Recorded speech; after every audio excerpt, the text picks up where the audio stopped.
Mardi 14 avril 2026, Madame, Monsieur, bonsoir et merci de nous rejoindre. Bienvenue dans Décryptage 360, votre émission d'analyse complète de l'actualité. Et ce soir, nous allons nous pencher sur deux sujets majeurs qui font la une, deux sujets qui nous interpellent et surtout deux sujets qui nous concernent directement. D'abord, une question de patriotisme et de lutte contre la fraude avec une saisie importante, près de 2 milliards de francs CFA de produits prohibés interceptés par la douane en seulement 4 mois, un chiffre qui donne à réfléchir. Ensuite, cap sur le Bénin, où la fin du mandat du président Patrice Talon soulève donc plusieurs interrogations, notamment celle d'un possible réajustement des relations avec les pays de l'Alliance des États du Sahel. Deux sujets, deux enjeux majeurs, alors restez avec nous. Place au décryptage 360 et avec moi sur ce plateau, Monsieur Lucien Zier, il est chargé de presse CNAVC. Bonsoir Monsieur Zier, bienvenue. Bonsoir Madame Traoré, merci pour l'invitation. Merci d'être avec nous. Alors entrons dans le vif donc du sujet. Premier sujet donc pour commencer, patriotisme et intégrité. La douane saisit environ 2 milliards de francs CFA de produits prohibés en 4 mois. Voilà, et un chiffre qui interpelle et même qui inquiète, près de 2 milliards de francs CFA de produits prohibés saisis en seulement 4 mois. Derrière cette performance donc des services douaniers, une réalité se dessine et la question que l'on se pose est la suivante: sommes-nous réellement engagés dans la défense de notre économie et de nos valeurs à travers donc le patriotisme et l'intégrité?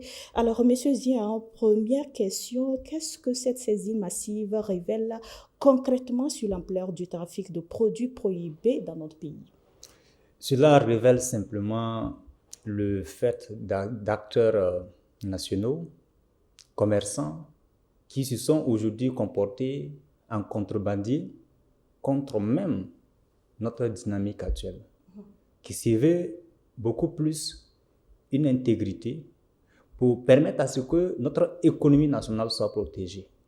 Mais malheureusement, ce sont des acteurs nationaux qui s'adonnent à de tels trafics. Mais avec la nomination du nouveau DG de la douane, en la personne de M.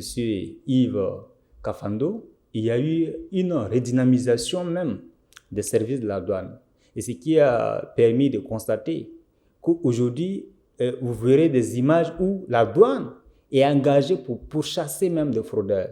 Déjà, ce sont les travails. Le travail, c'est de frauder, faire rentrer des produits sans payer les frais de douane. Et cela aussi, avec les conséquences qui peuvent s'en suivre, telles que les fuites donc, des recettes fiscales. Et ce qui va avoir un coût sur la mobilisation des recettes.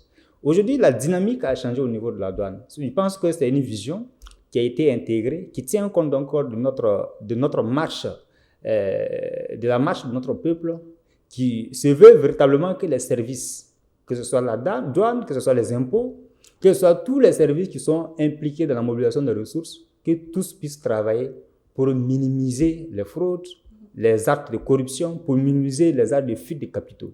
Je pense que c'est à cela que la douane nous a donné de constater.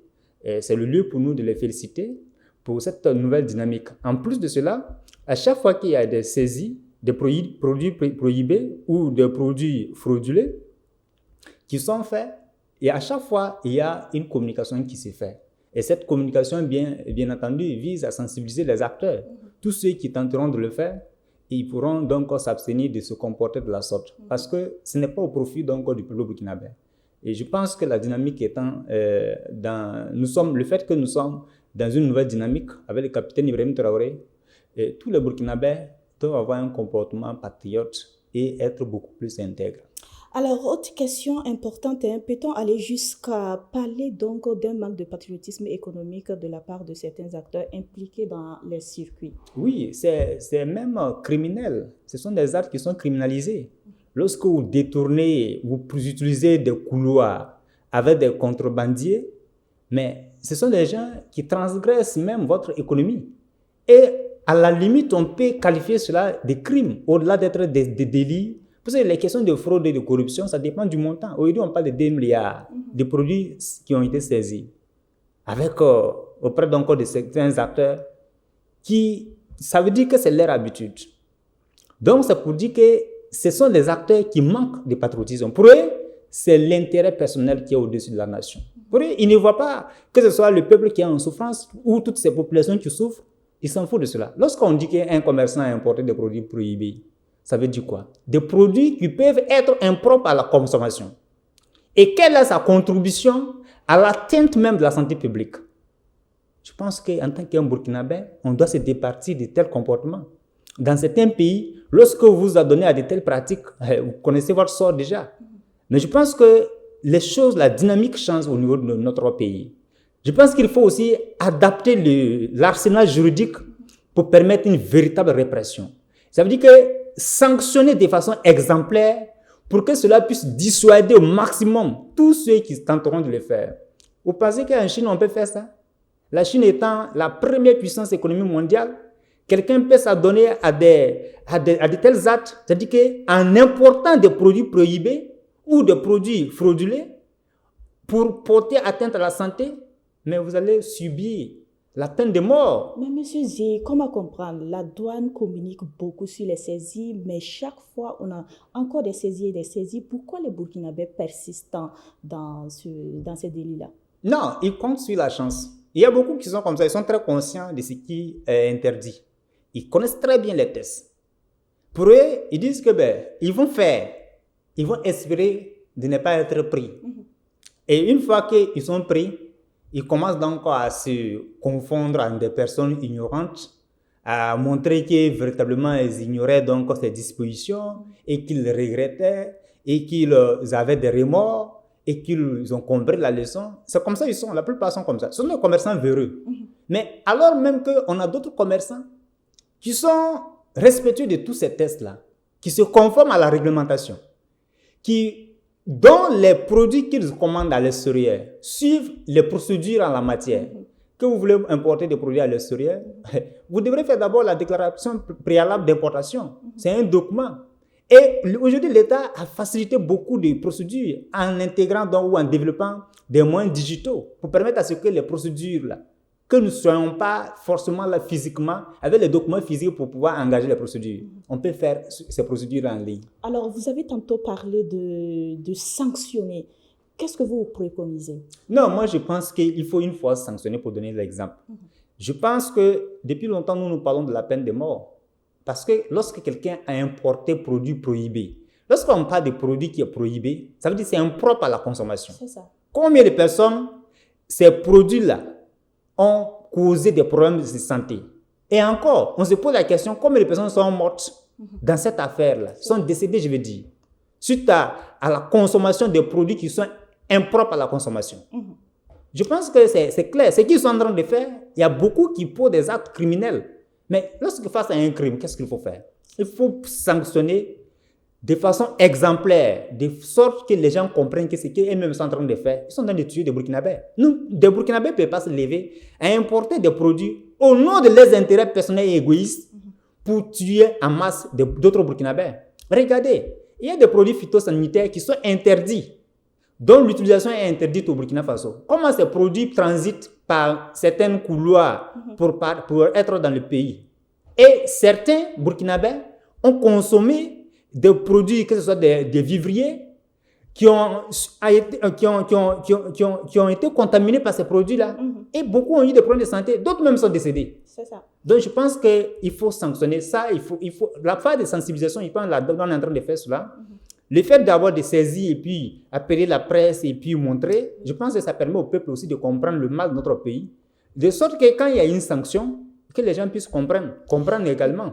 Ok, merci beaucoup pour ces éclairages, Monsieur Zié, des éléments qui permettront donc de mieux comprendre donc les enjeux de ce sujet.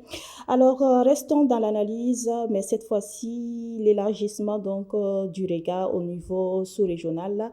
Alors, direction maintenant donc au Bénin avec un tournant politique important, la fin prochain du mandat du président Patrice Talon, une nouvelle page s'annonce, mais surtout une transition qui pourrait donc avoir des répercussions bien au-delà des frontières béninoises et notamment donc sur les relations avec les pays de l'Alliance des États donc du Sahel. Alors Monsieur Zié, première interrogation, la fin du mandat de Patrice Talon peut-elle réellement entraîner donc un changement de cap diplomatique du Bénin? Bon, ça va beaucoup m'étonner. Il peut y avoir un réajustement, un semblant de réajustement, montrant que le Bénin aujourd'hui est dans une dynamique de soutien. Mais en réalité, ce n'est pas le cas. Comment même le pouvoir, aujourd'hui, s'il y a un changement? Parce qu'avec les résultats provisoires, on voit que déjà Romuald Wadani, qui est le dauphin et le protégé de Patrick Talon, a déjà 94% des voix face au candidat de l'opposition modéré, voilà, la personne de Paul Onkwe. Donc, je pense que face à cela, il n'y a pas véritablement un grand changement. Et d'abord, prenez d'abord les principes même et les modalités qui ont guidé l'organisation de ces élections. C'est la même démocratie que nous dénonçons, la démocratie électoraliste. Lorsque vous prenez façon, ils ont brimé d'abord l'opposition, fragmenté l'opposition. Les partis principaux de l'opposition n'ont pas pu présenter des candidats, celui de Yahi Boni. Mais celui qui a été présenté, on dit c'est l'aile modérée de l'opposition politique. Exact. Mais qu'est-ce qu'il peut faire? Donc ça veut dire que même lui-même, la présentation de leur candidat en la personne de Paul Onkwe, donc ça veut dire que c'est juste une farce politique qui a été donnée de constater au niveau du Bénin. Une farce pour pouvoir permettre à ce que Patrick Talon, qui est le maître, un support de l'impérialisme, puisse véritablement faire une transition politique entre son dauphin, en la personne donc de Romuald Wadani, qui fut son ministre des Finances depuis plus de 10 ans, voilà, depuis 2016. Ça veut dire qu'il n'y aura pas un grand changement.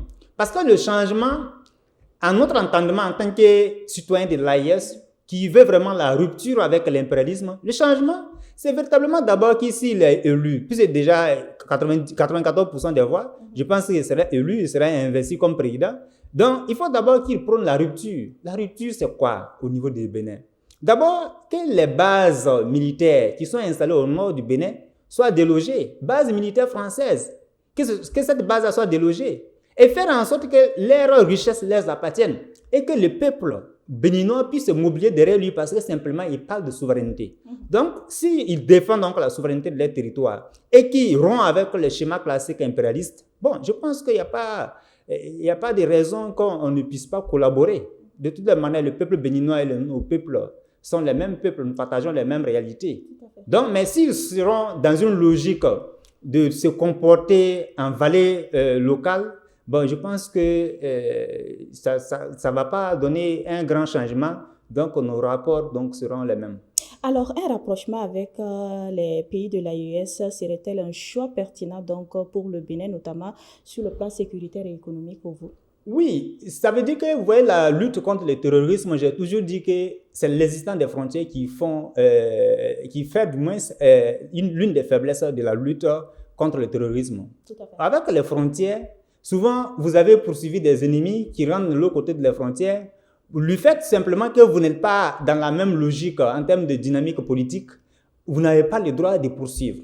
Donc, c'est une faiblesse au niveau de la lutte contre le terrorisme. Mais ça dépend, il y a des préalables. C'est voilà pourquoi je dis, il faut d'abord qu'eux soient dans une logique de véritablement lutter contre le terrorisme. Qu'ils ne soient pas les protecteurs de ces criminels-là qui endeuillent des peuples sahéliens.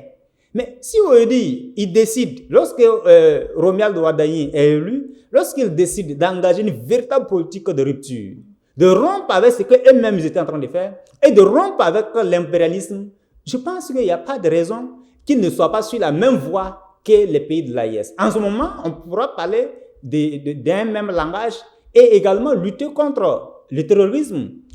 C'est ça. Alors, dernière question donc avant de refermer les portes donc, de notre émission. Quel scénario peut-on envisager après la présidentielle? Continuité, rupture ou repositionnement diplomatique? Non, il n'y aura pas grand-chose. Tel que lui-même, il a été désigné, tel que c'est un technocrate, c'est quelqu'un qui a fait ses études en France, donc c'est quelqu'un qui facilement accepte les instructions, et c'est quelqu'un qui suit les instructions, il va suivre les instructions de Patrick Talon.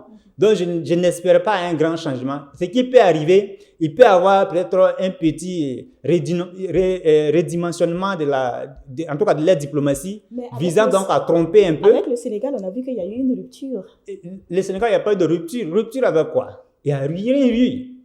Pire encore, le Sénégal a trahi la lutte. Parce que quand on parle de panafricanisme, les gens qui ont porté cela, il ne peut pas être ceux-là encore qui sont dans les salons des impérialistes, en la personne de Diomaye Faye. Sonko, contrairement, a respecté l'idéologie qu'il avait portée. Donc, c'est pour dire simplement que, et je pense que encore le Bénin va souffrir si Romuald Wardani ne change pas et n'engage pas véritablement leur pays vers la rupture pour prendre leur destin en main. Regardez un peu, ils ont une population d'environ 14 millions d'habitants. Face au Niger, les ports, qui est le principal source de revenus, c'est le Niger qui utilise beaucoup plus ce port. Pourquoi? Parce que le Niger a une population qui double celle du Bénin. Encore, le Burkina utilisait aussi le port. Mais aujourd'hui, il y a eu une fermeture. Le Niger n'utilise plus le port du Bénin. Qu'est-ce qu'il va se passer? Il va se passer que le port n'arrive plus à fonctionner. Surtout que vous savez que le même port a plus de 90% des droits de la douane. Et en plus, en termes de recettes fiscales, c'est 40%. Mais si aujourd'hui ce port n'est pas utilisé, la population ne pourra pas donc permettre à ce que l'économie, le port soit bien utilisé, de sorte que les retombées puissent se ressentir, impacter donc l'économie. Donc, je ne pense pas qu'il y aurait un grand changement. Le changement viendra avec une rupture. Et la manière dont lui-même il est parvenu, ça va beaucoup m'étonner si les choses vont changer fondamentalement. Merci beaucoup, Monsieur Licencié. Je rappelle que vous êtes chargé de presse de la CNAVC. Merci beaucoup pour votre disponibilité. C'est moi qui vous remercie. Et voilà qui nous amène donc à la fin de ce numéro de Décryptage 360. Ce qu'il faut retenir finalement, c'est que derrière ces deux sujets, la lutte contre les pratiques illégales d'un côté et les mutations politiques dans la sous-région de l'autre, se pose une même question, celle de notre responsabilité collective et des choix stratégiques de nos États. Parce que oui, rester informé, c'est bien, mais comprendre, c'est encore mieux. Madame, Monsieur, merci pour votre fidélité à nos programmes. Prenez soin de vous et à très bientôt pour un nouveau numéro de Décryptage 360. Excellente soirée à toutes et à tous et encore merci de nous avoir suivis. Bonsoir.